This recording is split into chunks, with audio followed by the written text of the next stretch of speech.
You never can say that mountain is safer than the sea or the land is safer than the sea. If you have to die in whatever way, you have to, right? Yeah. Except you take refuge in the spiritual power, in the God within you, nothing else is really safe. And if that God say, okay, your time is up, you go back to me now, go back home now, then we're fine. Yes, but it's not like we can run away from disaster, anyone. See? Even okay, we are safe in the land. How safe? There are cars, car accident do happen, you know? And sometimes even cooking in the oven, the gas explode or electricity short circuit, anything happen. And as we know, or maybe Mark Twain have written it. Is it Mark Twain who said that most people die in bed? Well, Mark Twain, the writer. But anyway, it's true, even if he wasn't the one who wrote it. It's true. Most people die in bed. Safe. Is he in the house? So where would you run? Okay? So the question is, it's not you die or not die, whether the world ends or not end, but how we die, how we live before we die.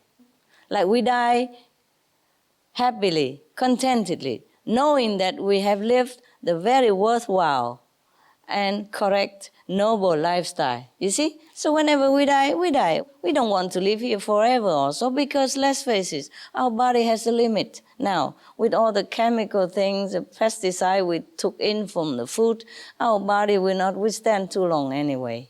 And the teeth will fall down. Okay, now we can make new teeth, but so what? Everything else is going.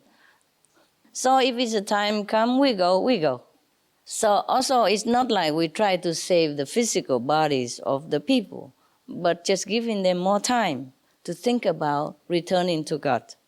More time to get over their preconceived ideas about God, what God is, and how religion should be. And they turn around and return to their original self and save their souls. So they don't have to reincarnate again in another similar planet and worrying about shortage of food and petrol and water rising and ice melting anymore. Because if we're not finished in this lifetime of our karma, we will continue the next somewhere else in the universe.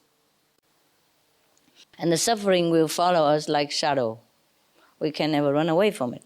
So, okay, planets come and go, people, are born and die.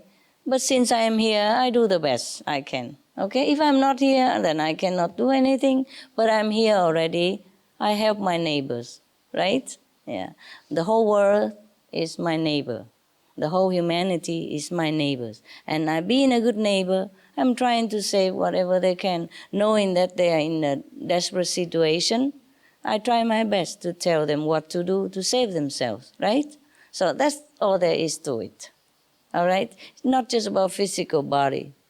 Because some people ask me, why do we have to save the world? Let it go. We have other planet. Yes, other planet we have. We'll be reincarnate again, but the suffering will be the same. Okay, like in an earthquake situation, yeah? I see my neighbor house going to give in. I tell him, get out quick, get out quick. Or if I can, I use a big column somehow to withhold the roof for a while until all the person can get out safe. It's not like I'm trying to save that house. Yes. It's just for people have time to get out. You see? Yes. And if I can save that house, it's okay too. Yeah? At least people are safe.